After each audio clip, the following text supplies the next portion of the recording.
The Kingdom of Italy. We begin our countdown with the Kingdom of Italy, a nation whose infantry loadout was a striking paradox of artistic craftsmanship and industrial failure. To understand the Italian soldier's experience, you have to imagine being sent into the harshest environments on Earth, from the frozen Alps to the scorching sands of El Alamein, with equipment that felt like it belonged in a museum rather than a modern battlefield. It was a kit defined by a lack of standardization that turned every supply chain into a logistical nightmare. The standard issue rifle was the Carcano Modello 91, a bolt-action weapon firing a 6.5 by 52 mm cartridge. While the rifle was surprisingly accurate and featured a gain-twist rifling system that improved barrel longevity, it lacked the knockdown power of the larger calibers used by the Allies or the Germans. The N-block clip system required the soldier to wait until the magazine was completely empty before reloading, a critical disadvantage when every second counted under suppression. However, the most notorious element of the Italian loadout was the Breda 30 light machine gun, widely considered the worst LMG of the entire war. The weapon featured a fragile, non-detachable 20-round magazine that required a built-in oiler to lubricate each round for extraction. In the dust of North Africa, this oil turned into a grinding paste of mud and sand, causing the weapon to jam so frequently that it became a running joke among both Axis and Allied troops. Despite these setbacks, the Italians did produce the Beretta Model 38, a submachine gun so reliable and high quality that even German paratroopers went out of their way to loot them. Unfortunately, due to Italy's struggling industry, these were never issued in enough numbers to change the fate of the average Fonte. The Italian loadout remains a haunting example of how brave soldiers can be utterly betrayed by the very tools they are given to fight with. The Empire of Japan. The Japanese infantry loadout was built upon the formidable Arisaka Type 99 rifle, a weapon engineered for the rugged extremes of the Pacific. This bolt-action rifle featured a chrome-lined bore, an innovation that prevented barrel corrosion in humid jungles, a luxury many Allied soldiers lacked.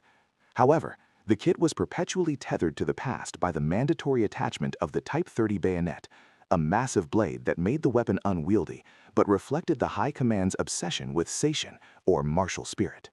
Logistical failure haunted the Japanese soldiers, specifically regarding their light machine guns, such as the Nambu Type 11. This weapon utilized a complex hopper system requiring an integrated oil pump to lubricate cartridges, a mechanism that invited sand and grit to seize the internal components. While the Americans were perfecting belt-fed suppression, Japanese squads were often left struggling to clear jams in an ambush. The lack of submachine guns meant that in close-quarters jungle fighting, the average infantryman was effectively outgunned 10-1 by Allied automatic fire. The true wildcard in this loadout was the Type 89 grenade discharger, erroneously nicknamed the knee mortar by Allied troops. Far from a flawed design, this was a masterpiece of portable artillery, allowing a single soldier to carry a base plate on their belt and launch shells with pinpoint accuracy from behind thick vegetation. It provided the Japanese infantry with a mobile pocket artillery that forced Allied troops to stay low, often proving to be the most lethal element of the Japanese squad. Ultimately, the Japanese kit was a collection of brilliant individual inventions that failed to form a cohesive system against modern industrialized warfare. France. The French infantry loadout was a tragic story of modern innovation strangled by a fractured logistics system. On paper, the French soldier was equipped with some of the most advanced small arms of 1940, such as the MAS-36 rifle. This bolt-action weapon was remarkably short and sturdy, featuring an internal box magazine and a spike bayonet concealed within a tube under the barrel, making it ideal for the confined spaces of modern trench and urban combat. However, the French industrial machine could not churn these out fast enough to rearm the entire 1 million-man army before the German blitzkrieg struck. Complementing the rifle was the FM 2429 light machine gun, a weapon so reliable and well-engineered that it remained in service for decades after the war. It featured a top-mounted magazine and a bipod, providing a stable and accurate base of fire that was superior to many of its early war rivals. Yet the brilliance of these designs was negated by the logistical nightmare of ammunition diversity. while frontline units carried the new 7.5 by 54mm rounds for their MAS-36s, reserve and secondary troops were still lugging around ancient Lebel 1886 rifles from the previous century, which utilized the bulky 8mm Lebel cartridge. This dual-caliber reality meant that a French supply sergeant in the heat of battle often had to manage two completely incompatible types of ammunition for the same squad. The resulting confusion meant that many units literally ran out of usable bullets while crates of the wrong caliber sat uselessly nearby. Beyond the weaponry, the French kit was weighed down by old-fashioned leather webbing and heavy wool overcoats that, while iconic, became waterlogged and burdensome in the muddy fields of France. In the end, the French loadout was a collection of high-quality tools that were rendered useless by an administrative system that was still fighting the ghosts of 1914. The United Kingdom. The British infantrymen, affectionately known as the Tommy, marched into battle with a loadout that balanced gritty traditionalism with remarkable ergonomic efficiency. At the core of their gear was the pattern 1937 webbing, a comprehensive system made of heavy-duty canvas rather than the stiff leather favored by other nations. This modular kit allowed a soldier to carry ammunition, water, and tools in a balanced way, distributing weight across the shoulders and hips, which proved invaluable during long marches, from the deserts of El Alamein to the hedgerows of Normandy. The centerpiece of the British arsenal was the Lee Enfield No. 4 Mark I, perhaps the finest bolt-action battle rifle ever produced.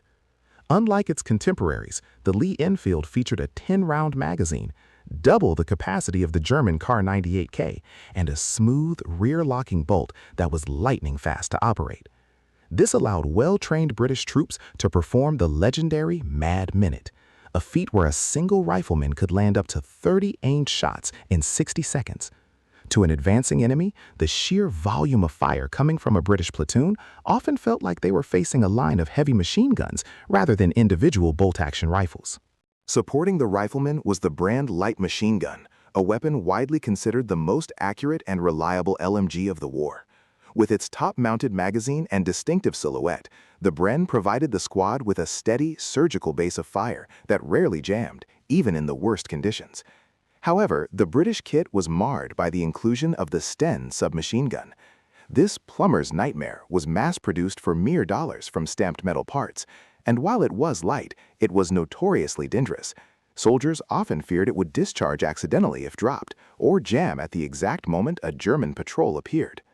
Despite the Sten's flaws, the British loadout was a masterpiece of tactical utility, further bolstered by the PAAT anti-tank projector and the versatile Mills bomb grenade. The inclusion of a small portable stove and a constant supply of tea in their rations might seem trivial, but it provided a massive boost to morale and endurance that few other armies could match. Tommy's gear was a reflection of the British Empire itself, rugged, dependable, and capable of weathering the longest, most brutal campaigns in history through sheer mechanical reliability and practical design. Finland. Finland claims its spot as a specialized powerhouse, proving that tactical focus can overcome raw numbers. During the Winter War, the Finnish infantrymen utilized a loadout surgically optimized for one of the most hostile environments on Earth. While larger empires struggled with the logistical burden of global conquest, Finland's equipment centered on high-mobility ambush in sub-zero forests. Every item in their kit was a calculated response to the reality of defending a frozen homeland against a massive invading force. The crown jewel of the Finnish arsenal was the Suomi KP-31 submachine gun. In the early stages of World War II, this weapon was arguably the finest in its class, featuring a 71-round drum magazine that turned a single Finn into a whirlwind of suppressive fire. Its heavy steel construction meant it functioned flawlessly in temperatures that froze other weapons solid. The impact of the Suomi was so profound that it served as the direct inspiration for the Soviet Union's later PPSH-41. The true lethality of the Finn lay in his mobility. Their loadout included lightweight wooden skis and specialized winter camouflage that rendered soldiers invisible against the snow. While Soviet trucks were stuck on frozen roads, Finnish troops glided through the taiga, striking from the flanks before vanishing. Tied to their belts was the puukko, a traditional knife that was as much a survival tool as it was a terrifying weapon for silent close-quarters combat. The Finnish loadout was rounded out by the clever use of Molotov cocktails to shatter Soviet armor. These were carefully engineered with storm matches to ensure they functioned in the biting cold. By combining world-class automatic weapons with traditional survival tools, Finland inflicted astronomical casualties on an enemy that vastly outnumbered them. Their kit remains a masterclass in how a small, well-equipped force can achieve the impossible. The Soviet Union. The Soviet infantry loadout embodied the philosophy of quantity having a quality of its own, prioritizing raw firepower and environmental endurance over mechanical refinement. Designed for the unforgiving Eastern Front, the Red Army's gear functioned even when lubricants froze and supply lines collapsed. While Western armies focused on precision, the Soviet kit was a blunt instrument of war, engineered for a massive conscript army that needed reliable, easy-to-master weaponry. The defining symbol of Soviet power was the PPSH-41 submachine gun, which fundamentally altered infantry tactics. With its 71-round drum magazine and blistering rate of fire, it turned a single soldier into a localized storm of lead. By late war, the Soviets equipped entire battalions with this weapon, creating a wall of automatic fire that bolt-action rifles could not answer. This emphasis on saturation allowed the Red Army to dominate urban battlefields like Stalin's. Spraying fire was more valuable than pinpoint accuracy. Survival in the East meant conquering the sub-zero temperatures that decimated the German Wehrmacht. The Soviet loadout featured the Telegreka, a quilted cotton jacket that was lightweight yet exceptionally warm, and Kirza boots that kept feet dry. While German soldiers froze in their thin wool uniforms, Soviet troops remained functional combatants. Their kit was rounded out by the rugged Mosin Nagant rifle and the effective F-1 Lemon grenade. The Soviet loadout was a masterclass in industrial pragmatism, focusing strictly on firepower and durability. This equipment was built for a war of attrition, where keeping a weapon firing in a blizzard was paramount. The Soviet kit didn't just equip a soldier, it created a resilient, unstoppable force capable of enduring the worst conditions in history to reach Berlin. Nazi Germany. The German infantry loadout followed a revolutionary doctrine centered on decentralized firepower. While other nations prioritized the individual rifleman, German tactics utilized the entire squad to support a single, devastating centerpiece, the general-purpose machine gun. This shift allowed a small German unit to produce a higher volume of fire than an entire Allied platoon, making their system the most feared on the European front. The heart of this squad was the MG-42, nicknamed Hitler's buzzsaw for its 1,200 rounds per minute firing rate. Its unique sound acted as a psychological weapon, pinning down entire companies instantly. Supporting the MG-42 was the Karabiner 98K bolt-action rifle used for precision shots, while the machine gun suppressed the enemy. This hammer and anvil combination dictated the pace of combat engagements. Late in the war, Germany introduced the STG-44, the first true assault rifle. By using intermediate cartridges, it bridged the gap between long-range rifles and submachine guns, rendering existing infantry weapons obsolete. They paired this with the Panzerfaust, a cheap, disposable anti-tank launcher that allowed a single soldier to destroy heavy Allied tanks from 60 meters away.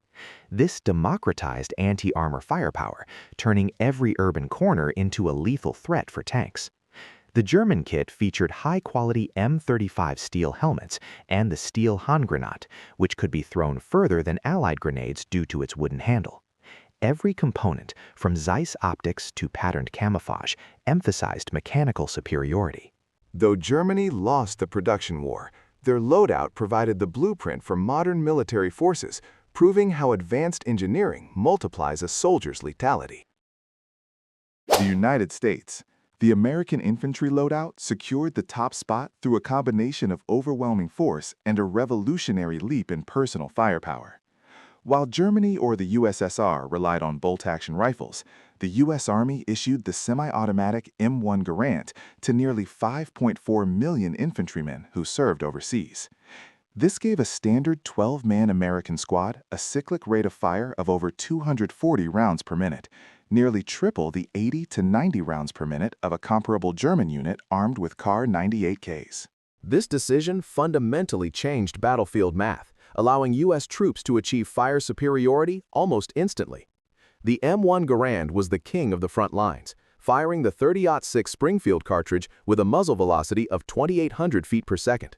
Its 8-round end-block clip allowed a soldier to engage multiple targets without breaking their sight picture, a luxury that saved lives in the hedgerows of Normandy. This firepower was bolstered by the M1 carbine, which weighed only 5.8 pounds, nearly half the weight of a standard rifle, making it the perfect tool for paratroopers and officers who needed rapid-fire protection without the bulk. Beyond weaponry, the U.S. Loadout excelled in logistics, reflected in the M1943 combat uniform. This layering system was tested to provide thermal protection down to -40 degrees Fahrenheit, a stark contrast to the thin wool worn by Axis powers.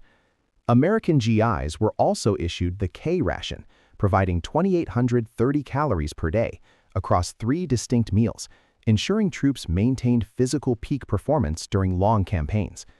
Every soldier carried a first aid kit containing 5 grams of sulfa powder and morphine syrettes, innovations that reduced the death from wound rate to a historic low of less than 4%. The American kit was rounded out by the M1 steel pot helmet, featuring a dual-layer design with a manganese steel outer shell capable of stopping a .45 auto round at point-blank range. This level of standardized, high-quality equipment ensured that the American soldier was not just a fighter, but a self-sustaining unit. By spending over $200 per soldier in 1940s currency on personal equipment, the highest of any nation, the U.S. created a loadout that prioritized efficiency and survival above all else. Thank you for watching until the end. Your support is a huge motivation for the channel to keep delivering high-quality, easy-to-understand historical analysis. If you found the video helpful, please like, subscribe, and leave a comment with the topic you'd like to see next.